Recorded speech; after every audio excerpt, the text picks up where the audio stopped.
बिस्मिल्लाहिर्रहमानिर्रहीम। अस्सलाम वालेकुम स्टूडेंट्स। तो आज हम सॉल्व करेंगे एक्सरसाइज 1.1 क्लास 7 की। तो हमारे पास जो पहला क्वेश्चन आ रहा है उसमें है right the place value of the following numbers in base 10। तो इसका मतलब है हमारे पास जो दो क्वेश्चन दिए हुए हैं उन्हें हम बेस 10 की मदद से सॉल्व करेंगे। तो आइए शुरू करते हैं अपना आंसर। हमारे पास पहले रकम जो है वो नोट कर ली गई है। तो हमारे पास जितने भी डिजिट दिए गए हुए हैं डेसिमल द लेफ्ट साइड पे, पहले हम उन्हें सॉल्व करेंगे और फिर राइट साइड पे सॉल्व करेंगे। तो जितने भी नंबर दिए गए हुए हैं इन्हें हम बारी बारी 10 से मल्टीप्लाई कर लेंगे।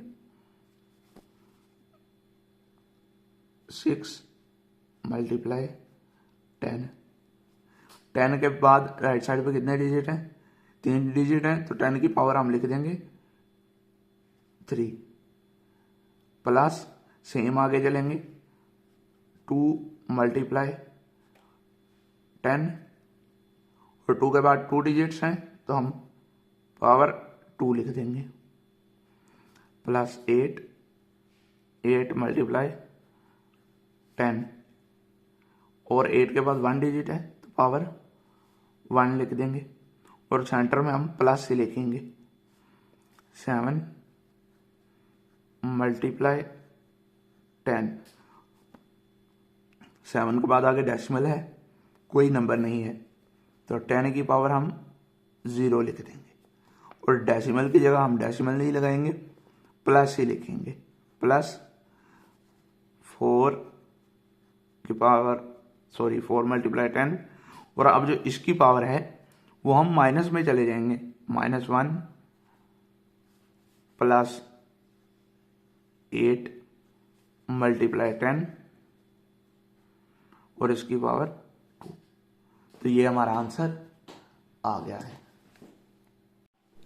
और सेम स्टूडेंट्स हमारे पास जो सेकंड क्वेश्चन है उसमें भी हमने 4 को मल्टीप्लाई करना है 10 से और पावर क्या आ जाएगी 1 2 3 4 5 6 प्लस, बच्चे प्लस लिखना भूल जाते हैं, प्लस की जगह बच्चे मल्टीप्लाई लगा देते हैं। 6 मल्टीप्लाई 10 पावर आ जाएगी 5, 2 मल्टीप्लाई 10 पावर 4, 8 मल्टीप्लाई 10 पावर आ जाएगी 3 डिजिट है चूंकि 3 मल्टीप्लाई 10 पावर आ जाएगी 2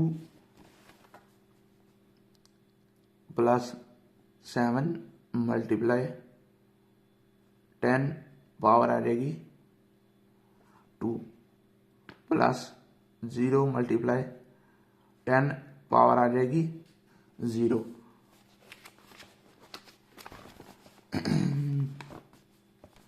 अब हम इधर छोटा छोटा करके लिख लेंगे क्योंकि जगह खत्म हो गई है। तो डेसिमल की जगह पे भी हम प्लस ही लिखेंगे 5 मल्टीप्लाई 10 और यहाँ पे हम ये जो पावर चल रही थी पॉजिटिव नंबर्स में ये हम इधर आके माइनस कर देंगे, -1 प्लस 2 मल्टीप्लाई 10 और -2। ये हमारा क्वेश्चन जो 1 है, क्वेश्चन 1 का पार्ट 1 और 2 वो सॉल्व हो गया क्वेश्चन नंबर 2 पे। और क्वेश्चन नंबर 2 में वो बोल रहा है classify the following number as a whole number, an integer और अ रैशनल नंबर। हमने उसे बताना है इसमें ये जो उसने डिजिट्स हमें दिए हुए हैं ये होल नंबर हैं, इंटीजर हैं या रैशनल नंबर हैं। तो ये करने से पहले हम जान लेंगे कि होल नंबर, इंटीजर और रैशनल किन्हें बोलते हैं। तो हमारे पास होल नंबर की जो डेफिनेशन है या उसकी एग्जांपल आप बोल लें, होल नंबर ऐसे नंबर होते हैं जो 0 से शुरू होते हैं, 1 2 और सो ऑन चलते रहते हैं और ये पॉजिटिव नंबर होते हैं, मतलब प्लस का साइन होता है। इंटीजर ऐसे नंबर होते हैं जो 0 से शुरू होते हैं और पॉजिटिव में भी सो ऑन होते हैं और नेगेटिव में भी सो ऑन होते हैं। इसे आप इस तरह भी लिख सकते हैं 0 +-1 +-2, मतलब पॉजिटिव और नेगेटिव दोनों को साथ लेके चलते हैं। और रैशनल नंबर ऐसे नंबर होते हैं जिसमें हमारे पास फ्रैक्शंस भी आ जाती हैं और जो डेसिमल नंबर हैं वो भी आ जाते हैं। जो फ्रैक्शंस होती हैं वो भी डेसिमल नंबर ही होती हैं। तो आइए अब सॉल्व करते हैं क्वेश्चन 2। तो अब आप देखें हमारे पास पहला नंबर दिया हुआ है 3, जो कि पॉजिटिव नंबर है, और ये हमारे पास होल नंबर होगा, और ये हमारे पास इंटीजर नंबर भी होगा। क्यों?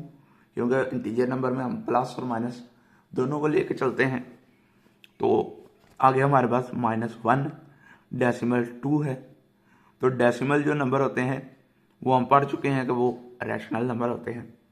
-2 इंटीजर है क्योंकि इसमें सिर्फ माइनस है, और हमारे पास 0 हमारे पास होल नंबर भी है, क्योंकि 0 होल नंबर में भी आता है और इंटीजर नंबर में भी आता है। तो इसी तरह हम जो है इसे अब लिख लेंगे। तो सबसे पहले हम क्वेश्चन 1 में देखेंगे हमारे पास होल नंबर कौन सा है। अब हम आगे चलेंगे। जो 3 है वो इंटीजर नंबर में भी आता है, तो हम इंटीजर नंबर में भी 3 लिख लेंगे।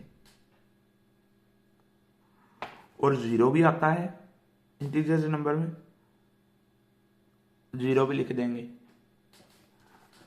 और अब हम इसमें देखेंगे इंटीजर नंबर कौन सा है, -2।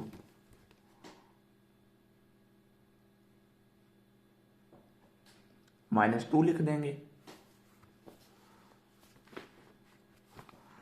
क्वेश्चन 2 में हम देखेंगे कि हमारे पास कोई भी इंटीजर नंबर नहीं है। ये तो सारे ही रेशनल नंबर है क्योंकि इसमें डेसिमल आ रहा है। अब हम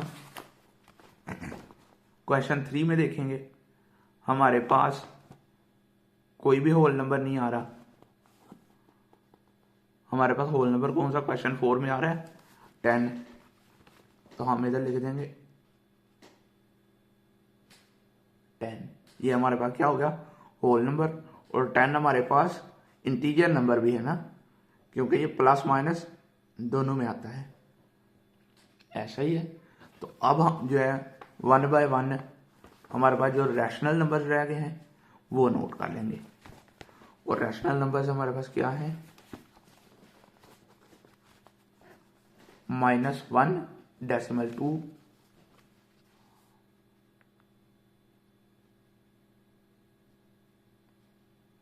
और हमारे पास क्या है 4 डेसिमल 5, 3/4,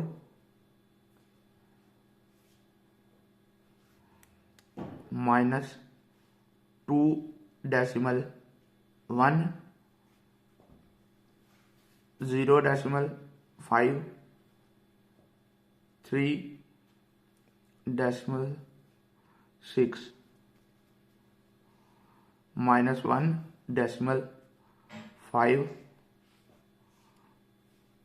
-0.31, -2.8,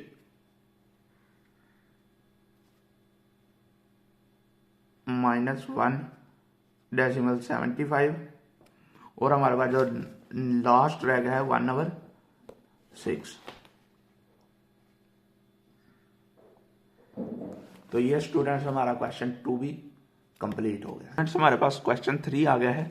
क्वेश्चन 3 में बोल रहा है fill in the blanks with greater than, smaller than या equal to make a sentence true. तो अब हम उसे प्रूव करेंगे कि ये स्मॉलर देन है, ग्रेटर देन है या इक्वल है, या इनमें से कौन सा स्मॉलर है।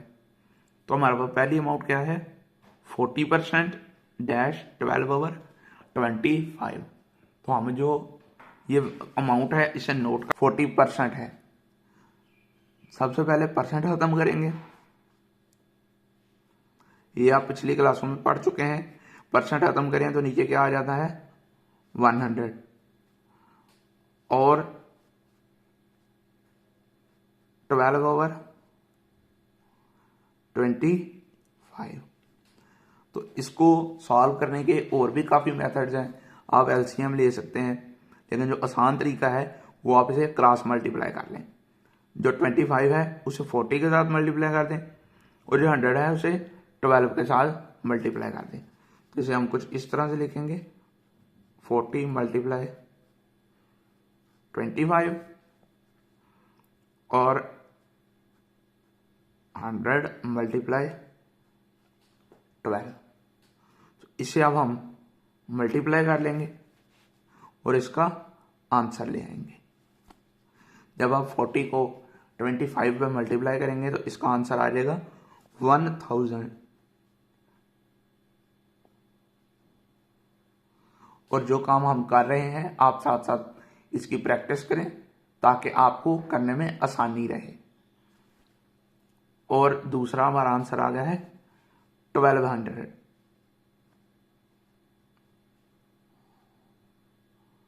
जिसे 1200 भी बोलते हैं। तो अब हम इन दोनों में से देखेंगे कौन सी रकम ग्रेटर है। तो ग्रेटर हमारे पास 1200 है और ये 1000 है। तो इसका मतलब है कि हम क्रोकोडाइल जो है जिसे ग्रेटर देन बोलते हैं उसका मुंह इस तरफ कर देंगे। तो ये हमारा आंसर आ गया है। लेकिन बेहतर ये है कि जो इसकी अपनी अमाउंट है आप एक दफा वो नोट डाउन करें कुछ इस तरह से।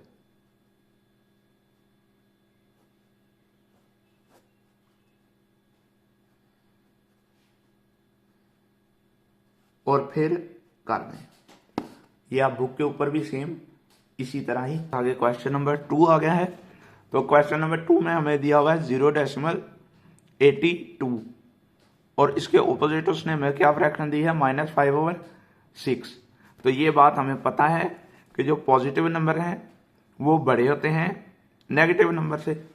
तो हम इधर सॉल्व करने की जरूरत नहीं, हम सीधा इधर लगा देंगे क्योंकि इस तरह के क्वेश्चन जो है वो एमसीक्यूज में आते हैं और हम वो उधर ही सॉल्व कर देते हैं। आगे हमारे पास क्वेश्चन नंबर 3 है। ये भी सेम उसी तरह है जैसे हमने क्वेश्चन नंबर 1 किया था। तो इसे भी सॉल्व कर लेते हैं। जो हमारे पास परसेंटेज है उसे फ्रैक्शन फॉर्म में लाएंगे। 3/5 59 परसेंटेज खत्म करेंगे तो वो क्या बन जाएगा 100 और क्रॉस मल्टीप्लाई कर देंगे 3 मल्टीप्लाई 100 और 5 मल्टीप्लाई 59। ऐसा ही है। तो जब हम इसे मल्टीप्लाई कर देंगे तो ये बन जाएगा 300। ऐसा ही है। और जब हम इससे मल्टीप्लाई करेंगे तो ये बन जाएगा 295। तो अब आप इसमें देखेंगे कौन सी रकम हमारे पास बड़ी है 300 बड़ा है। तो इसका मतलब है हम इसकी जो रकम है एक दफा वो लिख लेंगे 3/5-59 जिस तरह उन्होंने लिखा है हम एक दफा उसी तरह लाएंगे और ये हमारा आंसर है 9/20-0.45। चूंकि ये पॉजिटिव फॉर्म है तो इसे हम सॉल्व करके इसका आंसर लाएंगे। तो अब स्टूडेंट्स अक्सर बच्चे जो हैं वो डेसिमल देख के कंफ्यूज हो जाते हैं कि हमने किस तरह से डेसिमल को सॉल्व करना है। तो आइए डेसिमल सॉल्व करते हैं और इसे भी फ्रैक्शन की फॉर्म में लाएंगे जिस तरह हमने क्वेश्चन 1 और क्वेश्चन 3 में सिर्फ परसेंटेज को फ्रैक्शन की फॉर्म में लाया था। इधर हम डेसिमल को भी फ्रैक्शन की फॉर्म में ले आते हैं 9/20। और जैसा कि हम पिछली क्लासेस में पढ़ चुके हैं डेसिमल से लेफ्ट साइड पे जितनी भी अमाउंट होंगी हम उसे क्या लिखेंगे 1। चूंकि डेसिमल खत्म करने लगे हैं ना तो ओवर के नीचे पहले ऊपर ये रकम लिख लेंगे। तो डेसिमल खत्म इधर लग गया 1 और राइट साइड पे डेसिमल की जितनी भी अमाउंट होती हैं हम उतने जीरो जो हैं वो ऐड कर देते हैं। तो इसका मतलब ये जीरो भी खत्म हो गया। तो अब आ गई हमारी फ्रैक्शन। तो अब सेम हम जैसे क्वेश्चन 1 और क्वेश्चन 3 में किया है इसे कर देंगे क्रॉस मल्टीप्लाई 100 मल्टीप्लाई 9 और 45 मल्टीप्लाई 20। तो साथ ही आप रफ नोटबुक पे काम करते जाएं ताकि आपको आसानी रहे समझने में। तो जब आप इसे मल्टीप्लाई 9 पे करेंगे तो इसका आंसर आएगा 900, और जब आप इसे मल्टीप्लाई करेंगे 45 पे तो इसका आंसर आएगा 900। तो इसका मतलब है ये क्या हो गया, इक्वल हो गया ना, तो इसको हम इक्वल लिख देंगे। तो पिछले जो हमारे पास क्वेश्चन थे उसमें उसने परसेंटेज दी हुई थी, और जो उसके बाद हमारे पास क्वेश्चन था उसमें उसने डेसिमल दिया था, और अब उसने फ्रैक्शन के साथ मीटर लिख दिया है, m is equal to metre, ताकि बच्चे कंफ्यूज हो जाएं और वो करना भूल जाएं। तो इसमें आपने सेम हमारे पास दो फ्रैक्शंस हैं, तो जाहिर बात है अगर दो फ्रैक्शंस हैं तो आपने ने क्रॉस मल्टीप्लाई करना है। तो 5 को मल्टीप्लाई कर देंगे 16 से, 8 को मल्टीप्लाई कर देंगे 5 मल्टीप्लाई 16, और 8 मल्टीप्लाई 1। तो अगर आप 16 5 जार करेंगे तो वो आ जाएगा 80, और 8 1 जार 8। तो इसका मतलब है हमारे पास ग्रेटर अमाउंट कौन सी आ गई, तो यही हम सेम एक डिवाइडर लिख के और ग्रेटर देन लगा देंगे। 6 जो है, क्वेश्चन नंबर 6 जो है वो हमने नोट कर लिया है, और क्वेश्चन 6 को अब हम सॉल्व करेंगे सेम जैसे हमने पिछले क्वेश्चन में किया है। डेसिमल खत्म करेंगे और इसे फ्रैक्शन फॉर्म में लाएंगे। तो वो हम किस तरह से करेंगे, 0.25, डेसिमल के लेफ्ट साइड पे जितनी भी अमाउंट होती है उधर हम क्या लिख लेंगे 1, और दूसरी साइड पे राइट साइड पे दो अमाउंट है, हमारे 2 डिजिट है, तो इसका मतलब हम 2 जीरो लगाएंगे, डेसिमल भी खत्म और ये 0 भी खत्म। 2/9 सेम लिख लेंगे। तो अब हमारे पास फ्रैक्शन आ गई है जैसे हमने पिछले सवालों में किया, क्रॉस मल्टीप्लाई कर देंगे, 25 मल्टीप्लाई 9 मल्टीप्लाई 9, और 100 मल्टीप्लाई 2। तो जब आप 925 टाइम करेंगे तो वो आ जाएगा 175, और 200 टाइम 200। तो हम इधर एक दफा दोबारा यही रकम लिखेंगे और ग्रेटर देन कौन सा है साइन लगा देंगे। तो उम्मीद करते हैं आपको इन सवालों की समझ आई होगी, और नेक्स्ट वीडियो इंशाल्लाह कल अपलोड होगी। अल्लाह हाफिज।